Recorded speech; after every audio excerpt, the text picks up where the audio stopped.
Knowledge from God. Simplifying Scriptures.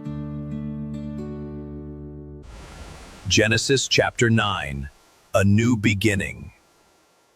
After the flood, Noah, his family, and every living creature stepped into a renewed world. God blessed Noah and his sons, telling them to be fruitful, multiply, and fill the earth once again. Humanity was given a fresh beginning, built upon God's grace and mercy. God entrusted the earth to humanity once more. The animals would now live with a natural respect for mankind, and every living creature became part of God's provision. Yet God reminded Noah that all life is sacred because it comes from the Creator himself.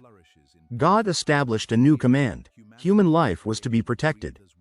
Because every person is made in the image of God, the taking of innocent life carried the highest responsibility. Justice would now become part of humanity's stewardship of the earth. Then God made an everlasting covenant with Noah, his descendants, and every living creature. Never again would a flood destroy all life on the earth.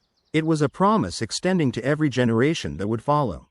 As the storm clouds faded, a magnificent rainbow stretched across the heavens. God declared it to be the sign of his covenant, a lasting reminder that his mercy would always triumph after judgment. Noah's family spread out across the renewed earth. Fields were planted, homes were built, and life slowly returned to the valleys and mountains. Civilization was beginning anew under the blessing of God's promise.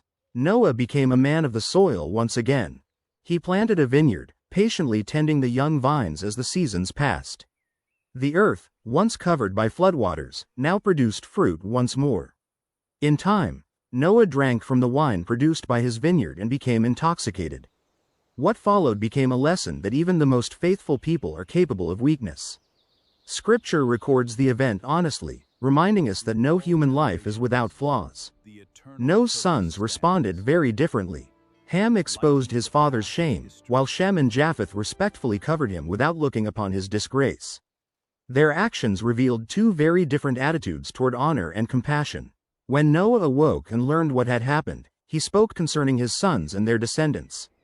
His words looked beyond the present moment, pointing toward the future of the families that would spread throughout the earth.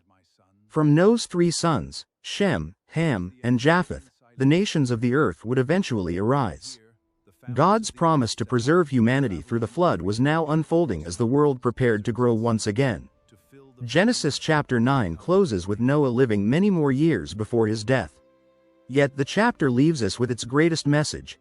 Every time a rainbow appears across the sky, it reminds us of God's faithfulness, his mercy, and his everlasting covenant with all living creation. Knowledge from God. Simplifying Scriptures. Please subscribe, like, and share.